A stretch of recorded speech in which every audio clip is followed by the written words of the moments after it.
अस्सलाम वालेकुम and welcome back to my channel. I hope कि आप सब खैर आफियत के साथ होंगे। अल्लाह सबको अपनी अमान में रखे, आमीन सुमा आमीन। तो आज का व्लॉग जो है वो स्टार्ट करने से पहले मैं बहुत बहुत शुक्रिया और थैंक यू करूँगी और वेलकम भी करूँगी अपने चैनल पर कि मेरे न्यू सब्सक्राइबर्स और न्यू फ्रेंड्स हैं जिन्होंने चैनल को विज़िट किया और इस काबिल समझा कि आपने सब्सक्राइब भी किया। Thank you so much again. तो आज जो है वो व्लॉग जो है वो सिंपल घर का और स्पेशली किचन का वो हिस्सा जो सबसे ज़्यादा यूज़ होने वाला है और वो होता है किचन का काउंटर टॉप। वैसे तो नॉर्मली हम हर काम के बाद, खाने पीने के बाद या डे एंड पे इतना साफ़ करके रखते हैं कि मतलब नेक्स्ट टाइम के लिए इस्तेमाल के काबिल हो। मगर आफ्टर फ्यू डेज़ इसकी डिटेल्ड एक सफाई जो होती है वो बहुत ज़रूरी होती है। और स्पेशली जिस घर के अंदर अगर जैसे कि मैंने आपको पहले ही बताया कि कॉकरोचेस वगैरह का इशू हो तो, और स्पेशली जैसे कॉलोनीज़ बनी हुई हों और उनको ख़त्म करना हो तो उसके लिए फिर सबसे बेस्ट तरीका यही है कि आप अपने किचन को नीट और क्लीन रखते हो। तो मैंने आपसे पहले भी अपने वीडियो में ज़िक्र भी किया था, बल्कि दिखाया भी था कि मैंने अपनी जो ऊपर की जो कैबिनेट्स हैं, एक तो मेरी अपनी हाइट की वजह से मैं इतना ऊपर तक नहीं जा सकती, दूसरा मेरे जॉइंट्स में दर्द वगैरह की वजह से मैं फिर सीढ़ी का इस्तेमाल नहीं कर सकती। और यहाँ पे लाइफ इतनी बिज़ी है कि मैं हेल्प नहीं ले सकती किसी से। हर कोई अपने कामों में मसरूफ़ है, चाहे वो बच्चे हैं या हस्बैंड हैं, और हेल्पर का यहाँ पे एज सच कॉन्सेप्ट नहीं है। हेल्पर आप मतलब अरेंज कर सकते हैं, मगर रोज़ाना की बेसिस के जो काम होते हैं वो तो आपने ख़ुद ही करने होते हैं। और हेल्पर से अगर आप यानी अपॉइंटमेंट लें या उसका अरेंज करें तो फिर आपको ठीक ठाक पेमेंट भी करनी होती है। अगेन वो फिर जेब पे भारी होती है। तो ये चीज़ें तो साथ साथ की सफाई मांगती हैं, इसलिए फिर मैंने अपनी जो कैबिनेट्स हैं उनको ओवर क्राउडेड नहीं किया हुआ।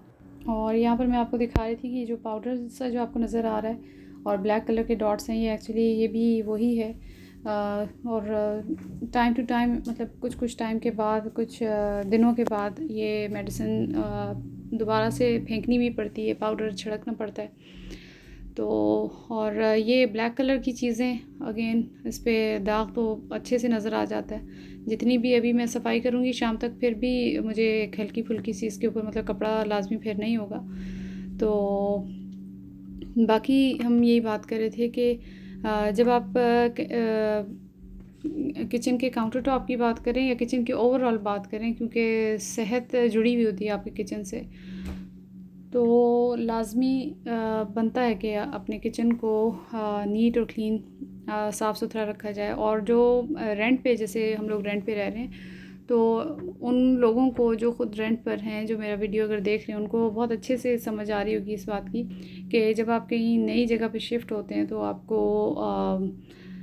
दो जगह जो होती हैं वो अपने हिसाब से लाजमी पाक और साफ़ करनी पड़ती हैं। और उनमें एक तो आपका किचन होता है, क्योंकि दिल नहीं करता कि आपने वहाँ पे अगर गंदा है, या एक हर इंसान का अपना तरीका होता है और हर इंसान का सफाई का भी अपना लेवल होता है। तो अपने अकॉर्डिंग जो है, जब तक साफ़ ना किया जाए और इसी तरह वॉशरूम को अपने हिसाब से क्लीन और पाक ना किया जाए तो वो सुकून नहीं आता और दिल नहीं मान रहा होता कि आप वहाँ पे काम स्टार्ट करें। और यहाँ पर तो खैर किचन की बात मैं भी कर रही हूँ, लेकिन कभी आगे चल के इंशाल्लाह बाथरूम पे भी बात करेंगे, क्योंकि मुझे अमेरिका आके सबसे जो चैलेंजिंग चीज़ लगी थी वो यहाँ के वॉशरूम है। मेरा ख़्याल है हर जो भी हमारे साइड के एरियाज़ से यूके हो गया, अमेरिका वगैरह हो गया, यहाँ पे आते हैं तो उनको इस तरह से आदत नहीं होती इन वॉशरूम्स की, लेकिन बहुत मुश्किल से एडजस्ट करना पड़ता है। लेकिन ज़ाहिर है करना तो है, क्योंकि बेसिक नीड की चीज़ें।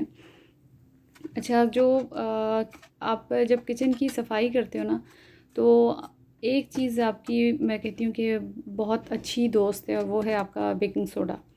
अच्छा, अभी ये जो मैंने ब्लू कलर की ट्रेज़ रखी हुई हैं, ये मैंने 2 बाय की थी। और क्योंकि ये जो बर्तनों की रैक है, एक तो वाइट कलर की प्लास्टिक की है और दूसरी जो आपको नज़र आ रही है स्टील की, ये एक्चुअली मैंने ख़ुद से बाय नहीं की थी। ये ये हस्बैंड के पास पुराना डिश वॉशर था, तो उसमें से एक उन्होंने निकाल ली थी। तो ये अपने पास ही रखी हुई है और बहुत अच्छे से यूज़ हो रही है बर्तनों के लिए। और क्योंकि अच्छी खासी एक्सपेंसिव पड़ती हैं ये शेल्फ्स भी, बल्कि ये जो आपको नज़र आ रही है ये भी मेरा ख़्याल है $25 की या $21 की, कुछ इस तरह से ये वाइट वाली, और इसमें इतनी स्पेस नहीं है, इसीलिए इसको मैंने बहुत ही टेम्प्रेरी उसके लिए रखा हुआ है, यूज़ के लिए, कि बर्तन में धोती हूँ इसमें रखती हूँ। इसके नीचे मुझे ट्रे रखनी पड़ती है क्योंकि जो नीचे काउंटर टॉप है यहाँ पर उसका है, जो फैब्रिकेटेड वुड होती है उसका है, और हार्डबोर्ड कह लें। ऑस्टन में ये था कि वहाँ पे प्लास्टिक का सारा, एक हाई क्वालिटी प्लास्टिक थी, उसका काउंटर टॉप बना हुआ था वाइट कलर का, उसकी मार्बल की लुक थी, बट उस पर चाय का दाग भी बहुत बुरा पड़ता था। हल्दी अगर गिर जाए या हल्दी वाला ऑयल गिर जाए तो उसका भी बड़ा गंदा दाग पड़ता था, तो ब्लीच से अच्छी तरह सफाइयाँ करनी पड़ती थी। अच्छा, ये जो प्लास्टिक का अब ये सॉरी रैक है बर्तनों की, इसको भी मुझे मतलब साफ़ करने के लिए ये कि बेकिंग सोडा मैं लाजमी यूज़ करती हूँ, वरना प्लास्टिक में मोल्ड बहुत जल्दी लगता है, और स्पेशली जब ये बारिशों का सीज़न हो तो उसमें तो प्लास्टिक जो है वो बहुत, उसके अंदर एक नरम मुलायम सी एक लेयर सी बन जाती है पानी के साथ जुड़ी हुई जगह पे। तो इसीलिए यहाँ पे मैं थोड़ा सा बेकिंग सोडा यूज़ करती हूँ, और मैं विनेगर का भी यूज़ करती हूँ, क्योंकि ये दो चीज़ें ऐसी हैं जो आपके खाने पकानों में भी यूज़ होती हैं, और ये एज सच आपके लिए हार्मफुल भी नहीं होती, क्योंकि केमिकल्स जितने भी आप यूज़ करेंगे at the end of the day मतलब सेहत के लिए भी नुकसानदेह होते हैं। तो किचन में कोशिश करें कि ज़्यादा से ज़्यादा बेकिंग सोडा और विनेगर का ही इस्तेमाल करें। इवन के जो सुई गैस वाले जो घर होते हैं उनमें भी जब मैं थी तो पाकिस्तान में, मैं तब भी ज़्यादातर यही यूज़ करती थी, विनेगर और बेकिंग सोडा। अच्छा, यहाँ पर कोई बड़ा चेंज तो ख़ैर मैं किचन में ला नहीं सकती, तो मैंने फिर अपना ये जो कॉर्नर था इसमें थोड़ी सी चेंजेस लेकर आई। ये चाय का मग था हस्बैंड का, ये थोड़ा सा क्रैक हो गया था, इसको मैंने फिर वॉश करके यहाँ पर रखा, और जो बर्तनों की रैक में जो होल्डर है, स्पून होल्डर, इसको मैंने ज़रा सा हल्का किया।